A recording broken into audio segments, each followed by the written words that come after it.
Buenas noches, queridos hermanos. Grandes y ricas bendiciones sean derramadas para cada uno de ustedes y sus familias.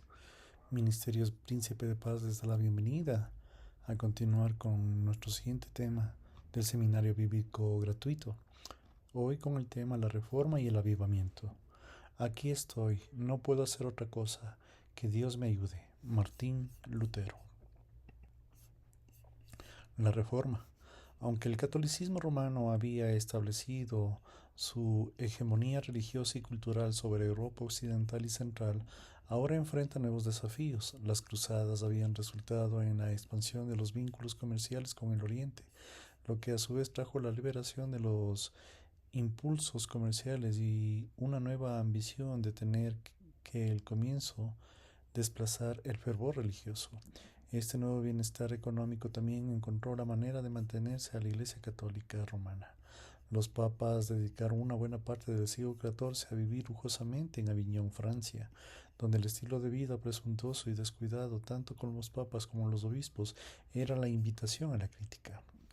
Para cubrir su insaciable necesidad de dinero, el papado se involucró en prácticas tan dudosas como pedirles a los titulares de los cargos eclesiásticos que los comerciaran, así como los vendieran las indulgencias, una deducción del tiempo a las personas que pasarían en el purgatorio.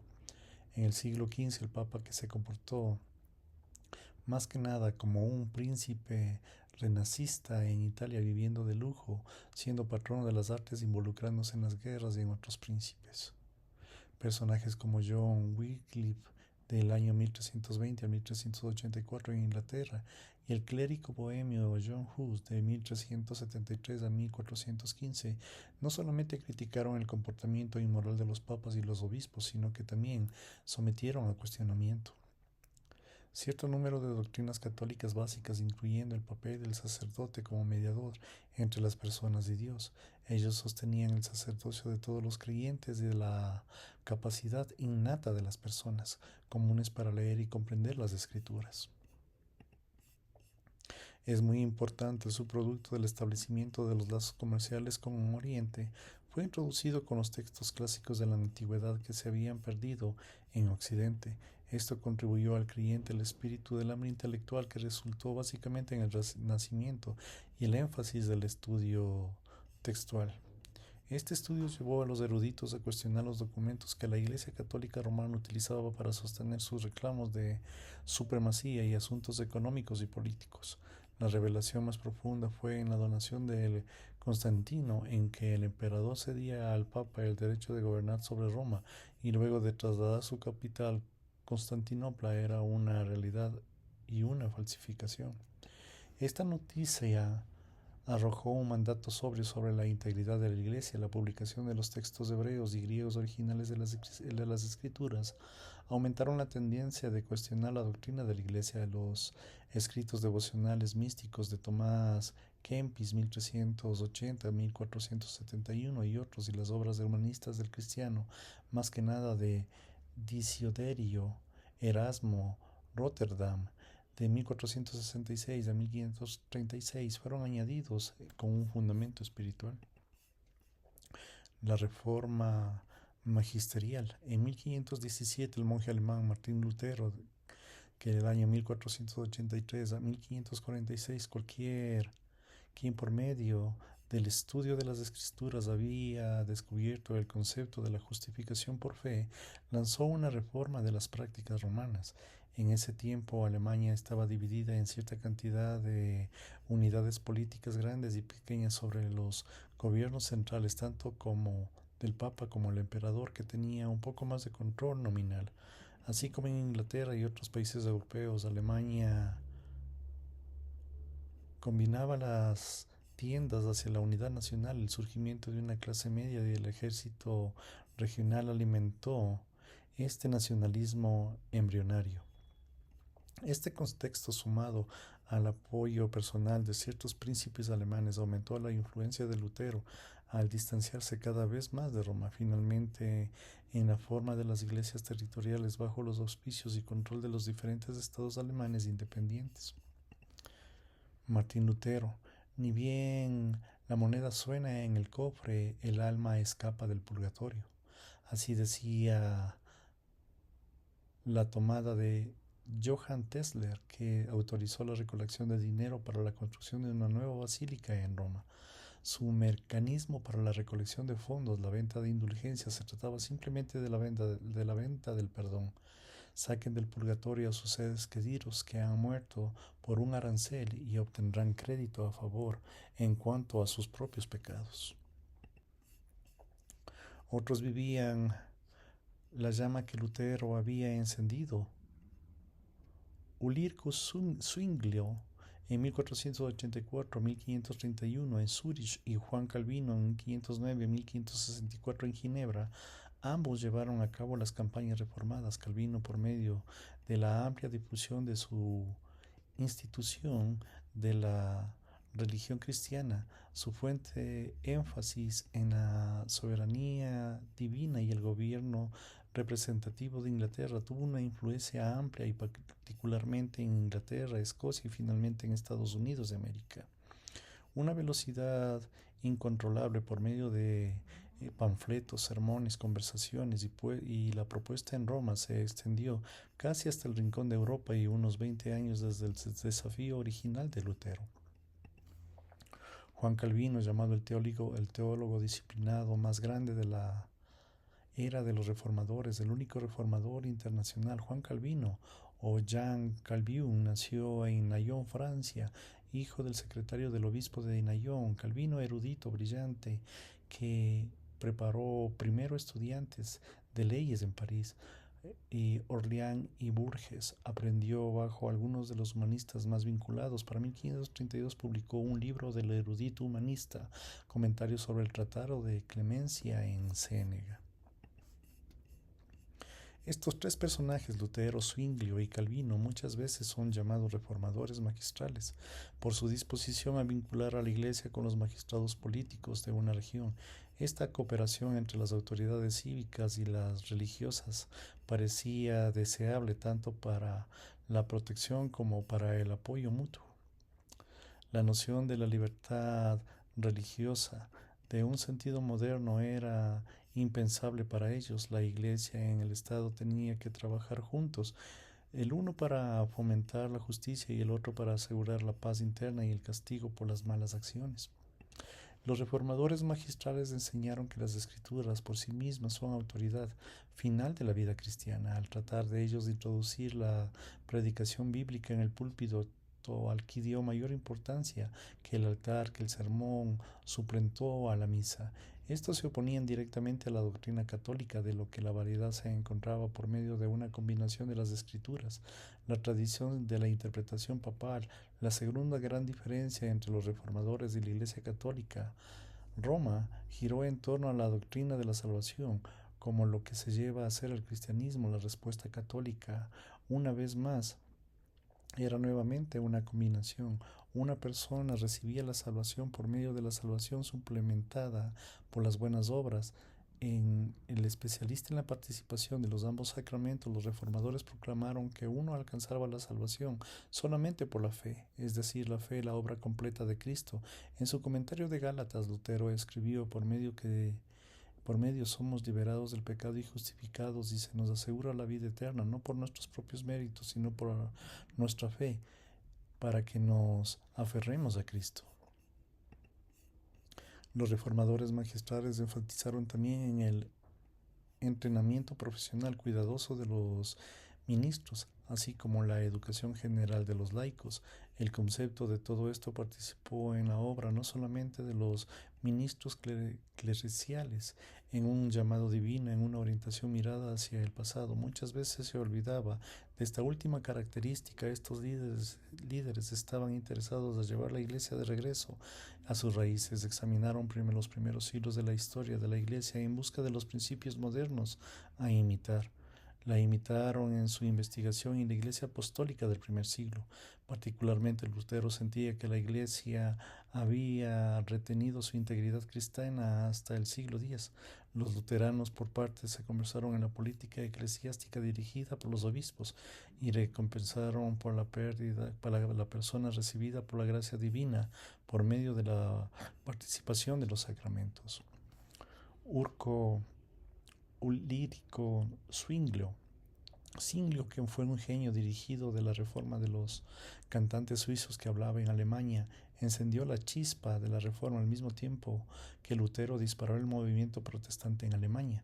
A diferencia de Lutero, Zwinglio nunca experimentó una violenta crisis espiritual ni una prolongada crisis del alma, pero pasó por una conversión intelectual gradual.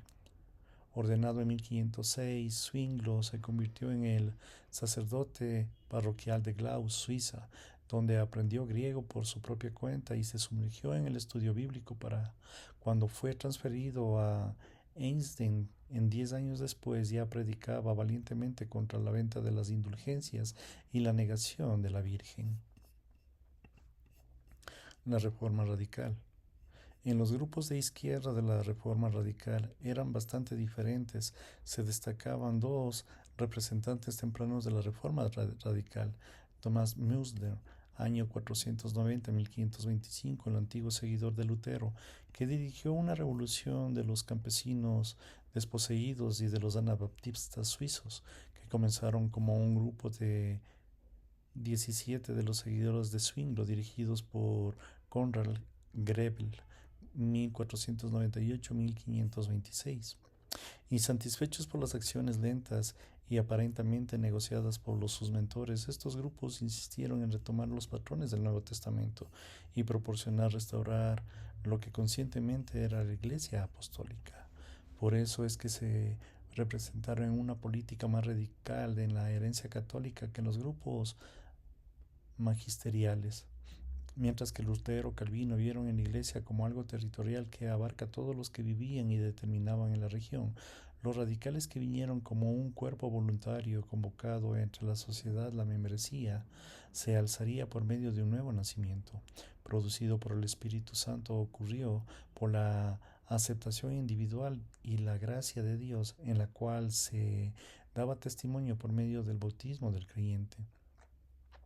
Mientras los reformadores magistrales consideraban el bautismo como una señal de la membresía de la sociedad cristiana que todos podían tener, incluido a los niños, los radicales consideraban que el bautismo era una manifestación visible de la regeneración interna que había ocurrido. Sus opositores los llamaban despectivamente anabaptistas, que se volvían a bautizar. Los anabaptistas fueron un segmento más grande y agresivo de los protestantes disidentes, dado que rechazaban el concepto de un Estado cristiano y negaban participar en sus actividades. Los consideraban revolucionarios si se permitían que el concepto de la no residencia se convirtiera en una norma. De protestantes no habían sido capaces de defenderse contra los católicos o los turcos que estaban invadiendo Europa Central. Como consecuencia, miles de anabaptistas sufrieron el martirio. Ellos sostenían los patrones morales, éticos estrictos en general, incluían su fragmentidad, quienes se apartaban de estos ideales. Bajo la presión de la persecución, los anabaptistas, quienes muchas veces atraían las clases más bajas, se dividieron en varios grupos, lo que hizo para que parecieran más peligrosos para el poder establecerlo, especialmente por no contar con un centro geográfico o una fórmula única en la fe. Para mantenerse alejados de la cultura de la clase media, de la vida comercial y el involucramiento de la política, grandes cantidades de anabaptistas se mudaron a las fronteras de las sociedades europeas, donde la conformidad social y religiosa era menos prevalente, de la comunidad de los santos que podría vivir tranquila. Muchos anabaptistas lograron desarrollar un estilo de vida comunitario particular en los que conservaban la margen de la corrupción del mundo. El grupo más famoso de ellos fueron los Amish, resultados de una división de los minoristas suizos. Esta fracción, dirigida por Jacobo Ammann, emigró a Pensilvania al principio del siglo XVIII. Conservaron un estilo de vida tradicional que rechazaba la vestimenta y las comodidades modernas. Otro grupo menonita de los Uteritas, fundado en Maranovia en 1528, participó en una comunitaria. siendo severamente perseguidos en Europa. Se mudaron a Ucrania y finalmente se trasladaron a Norteamérica en la década de 1870. Las tendencias y principios planteados tanto por los reformadores magistrales como los radicales encontraron suelo fértil en Gran Bretaña. Emergieron allí la combinación única de alas y extendiéndose por todo el mundo. El cristianismo protestante en los Estados Unidos de América sería condicionado por las luchas como la Reforma en Inglaterra. El carácter de la Reforma inglesa. A fines de la década de 1520 surgieron grandes problemas entre Inglaterra y la Iglesia Católica Romana como resultado de las diferencias matrimoniales de Enrique VIII, pero un encuentro distinto se había escuchado en el siglo y medio antes, cuando el erudito de Oxford, John Wycliffe, desafió abiertamente tanto la autoridad del Papa como la de la Iglesia, apelando directamente al Nuevo Testamento. Él les dio a los ingleses las escrituras en su idioma natal, organizó predicadores laicos, los lobardos, que pronunciaban las ideas reformadas por todo el territorio en un mensaje dirigido especialmente a las clases bajas. Como costumbre que se le realizaba al joven Enrique, celebró una ventajosa boda política con Catalina de Aragón, quien había estado casada con el hermano mayor de Enrique. En 1527, luego de 18 años de matrimonio, durante lo que su desesperado deseo que un heredero varón se había visto frustrado. Solo sobrevivió a la infancia una hija suya. Enrique apeló al Papa Clemente VII pidiendo la anulación del matrimonio, un acto prohibido por la ley eclesiástica basándose en Levítico 20:21. Claramente se negó, presionado por el sobrino de Catalina, Carlos V, emperador del Sacro Imperio Romano, y el rey de España, pero Enrique se saldría con la suya. En 1533 se casó secretamente con Ana Bolena e hizo el arzobispo de Canterbury, Thomas Cremer, anular su matrimonio con Catalina. El Papa respondió excomulgándola al rey, a quien una vez en el Parlamento se declaraba al rey la única cabeza suprema de la tierra en la Iglesia de Inglaterra. Este evento en 1534 oficializó la ruptura con Roma. Cuando Enrique murió en 1547 fue sucedido por su hijo de 10 años de edad, Eduardo VI, nacido de su tercera reina, Jane Seymour. Eduardo, aunque murió a los 16 años, era profundamente religioso y antirromano. Cranmer era su mentor.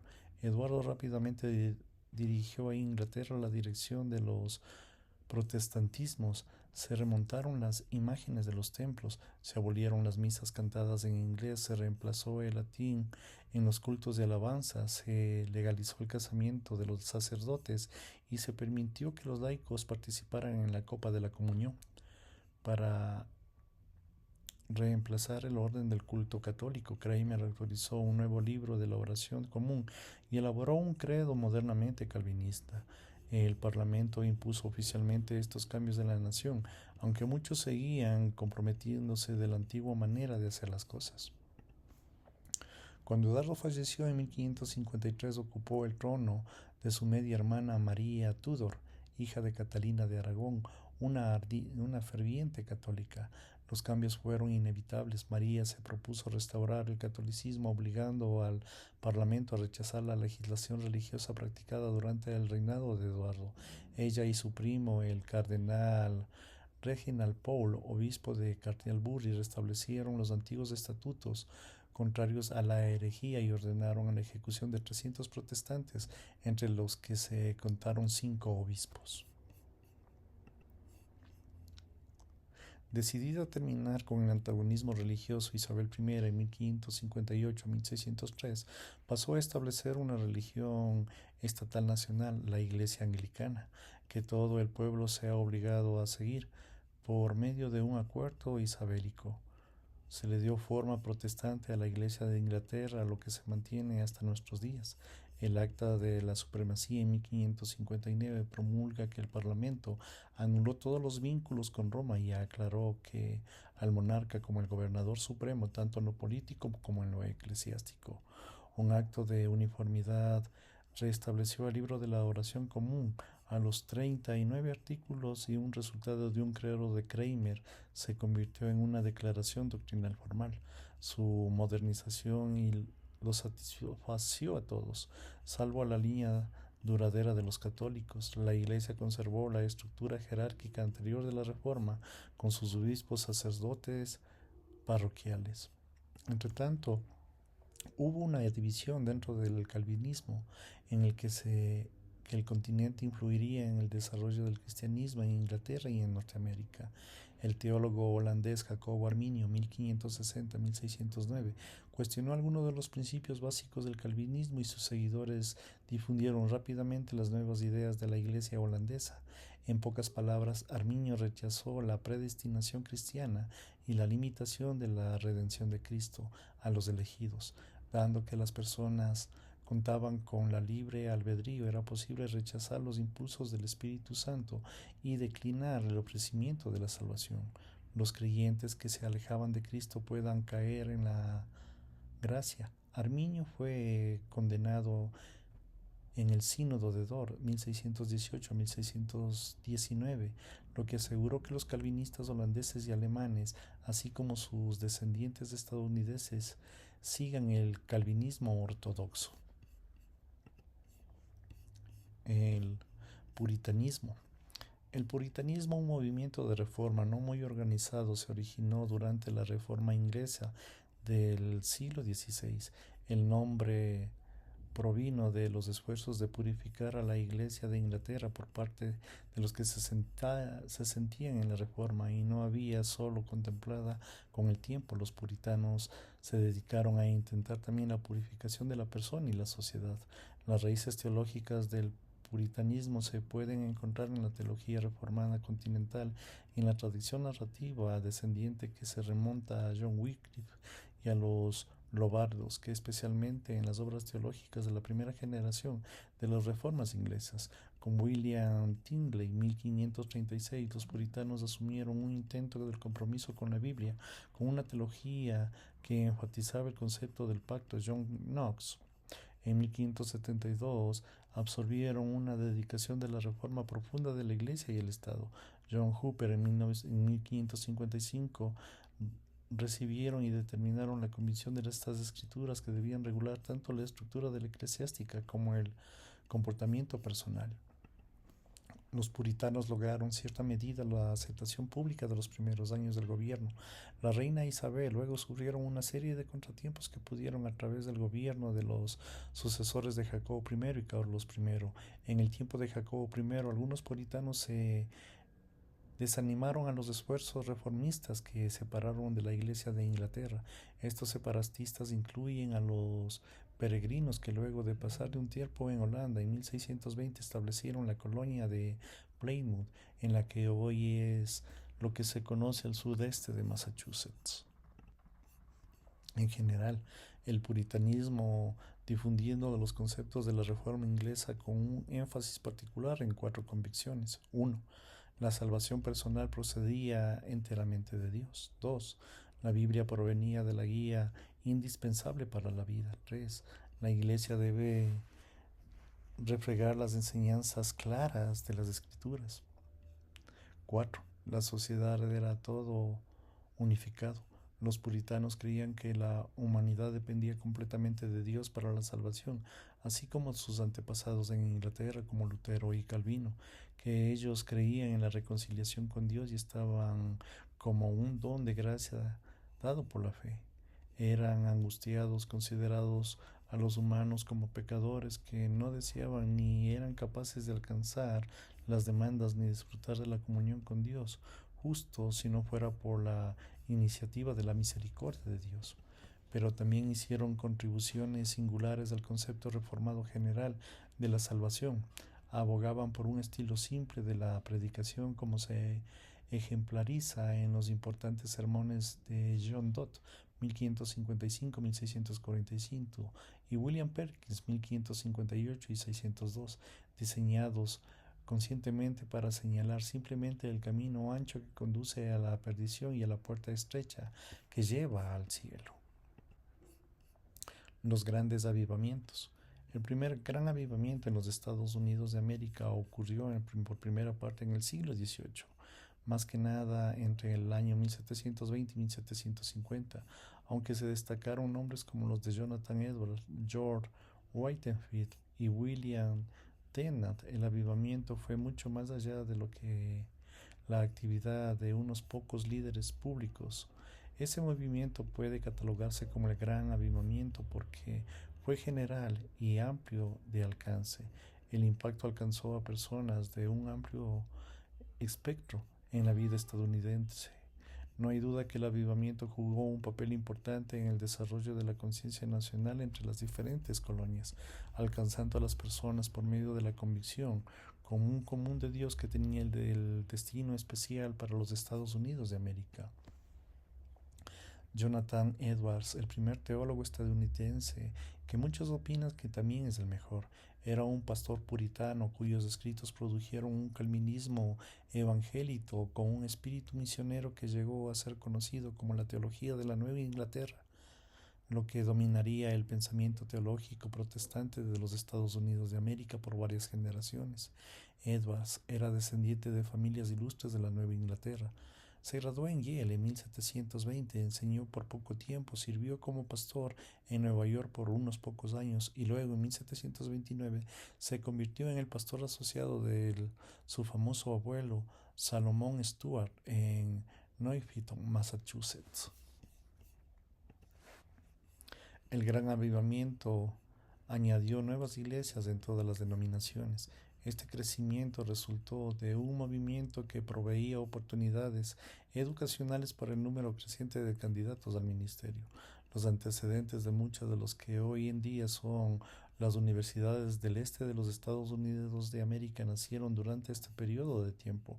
La Universidad de los Troncos, William Tyndall, como representante de la iniciativa educacional, sumergió también en las escuelas básicas a los nativos americanos, a los afroamericanos y a los hijos de los sirvientes contratados. El crecimiento de las iglesias en la independencia política resultante de la Revolución estadounidense impactaron significativamente en los protestantes norteamericanos. A medida que se acerca al siglo XIX, las iglesias fueron tomando conciencia de que la paz y luego la revolución había provocado el descuido general de las disciplinas espirituales nacionales y personales.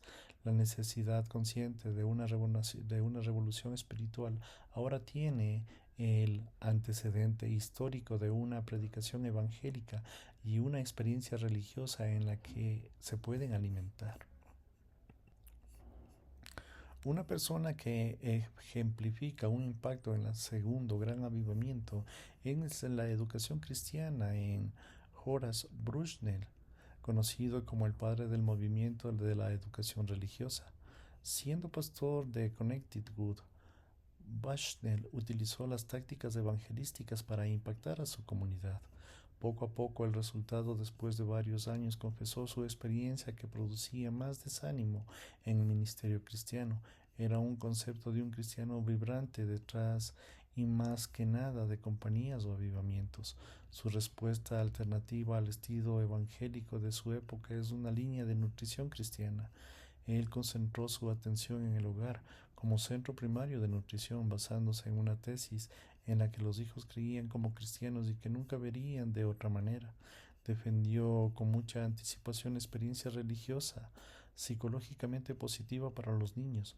Bushnell percibió la educación adecuada y a las familias cristianas responsables como una mejor oportunidad para la perpetuación de la vida cristiana. Charles G. Finney, uno de los más grandes evangelistas de los Estados Unidos de América, fue originalmente un abogado que se convirtió a leer la Biblia y que había comprado por motivos de curiosidad. Luego de escuchar las muchas referencias que hacían de ella durante las demandas legales, fue ordenado como ministro presbítero en 1824 y comenzó sus famosas reuniones de avivamiento 2 años más tarde en Nueva York. Él hizo que se construyera un tabernáculo de Broadway para dar cabida a las multitudes. El carácter emprendedor y proactivo del segundo gran avivamiento, resultó en un modelo cristiano estadounidense a lo largo del siglo XIX. Ya fueron liberales o conservadores, las nuevas estructuras programadas crecían rápidamente. El movimiento de las escuelas dominicales se transformó en una herramienta evangélica agresiva a la frontera de Estados Unidos y una fuerza estabilizadora en la iglesia del país durante todo el siglo.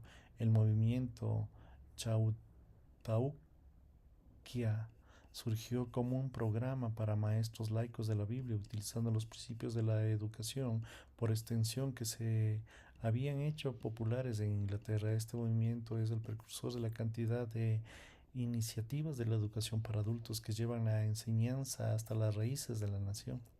La Asociación Cristiana de Jóvenes, YMCA, y su agresivo evangelio y el concepto sólido de un estudio bíblico fue el campo de entrenamiento para los líderes cristianos como L.D. Moody. Esta vez lo llevó a su mejor expresión el movimiento de las universidades bíblicas, que hizo accesible al entrenamiento teológico basado en los laicos, capacitado a miles para servir fielmente. Whitleigh L. Moody. Un exitoso vendedor de zapatos se convirtió en predicador. Llegó a ser un evangelista eficaz del siglo XIX en un mundo angloparlante. En 1860 renunció a su puesto bien remunerado para consagrar todas las energías y trabajo de la escuela dominical, con las referencias del servicio social. Por los siguientes 39 años, este hombre se destacó, edificó una iglesia en Chicago en 1863, sirvió como capellán en el ejército de la Unión durante la Guerra Civil, levantó el primer edificio de la Asociación Cristiana de Jóvenes en los Estados Unidos de América en 1866, fundó un ministerio para señoritas, seminario Northfield en 1879 y el Instituto Bíblico Moody en 1899 y dirigió miles de cultos. El avivamiento de la calle Azusa. Un templo metodista abandonado en Azusa 312 en una sección industrial de Los Ángeles se transformó en 1906 en el centro originario del pentecostalismo moderno. William Horta Seymour, un apacible predicador del movimiento de la santidad, fundó la misión evangélica de la fe apostólica. Hay un número de énfasis de la obra del Espíritu Santo en el que rápidamente llegó a ser la sanción local y más adelante un fenómeno de alcance mundial.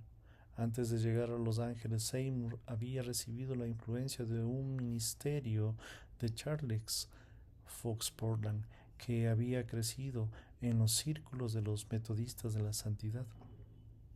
En sus secuelas en Kansas y Texas, Parham enseñó que los que se habían convertido y habían avanzado hacia la perfecta santificación habían proclamado a John Wesley y los propulsores del movimiento de la santidad en los Estados Unidos podían recibir el bautismo del Espíritu Santo y fuego. Parham también fue el primero en enseñar la señal especial del bautismo del Espíritu Santo sería hablar en otras lenguas. Como muchos otros de la tradición metodista y la sangre, a fines del siglo XIX se puso fuerte el énfasis de los dones del Espíritu Santo, incluido el de la santidad. El avivamiento que comenzó en la calle Azusa trajo rápidamente la atención de los medios de la comunicación seculares, como el Angeles Times. Más todavía, el punto se convirtió en el centro de atracción para miles de visitantes que de diferentes partes del mundo, quienes muchas veces regresan a casa, proclaman la necesidad de un bautismo especial por el Espíritu posterior a la conversión. Entre ellos estaba Florence Crawford, fundadora del movimiento de fe apostólica al noreste de los Estados Unidos, el misionero T.B. Brandt, a quien se atribuye el establecimiento del pentecostalismo en Escandinavia y Europa noroccidental, William H. Durkheim en Chicago, uno de los primeros voceros del pentecostalismo en medios oeste de los Estados Unidos.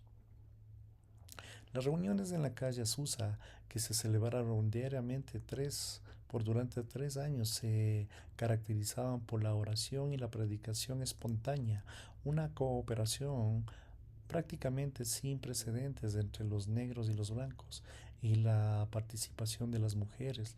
Los observadores de aquel tiempo reaccionaron a lo que la calle Azusa con un gran avivamiento en Gales en 1904-1905 y el movimiento de la lluvia tardía, que tuvieron mucha influencia a lo largo y a lo ancho de Estados Unidos de América. El movimiento de esta calle Azusa sigue siendo un símbolo poderoso para la actividad del Espíritu Santo para más de 50 millones de pentecostales en todo el mundo.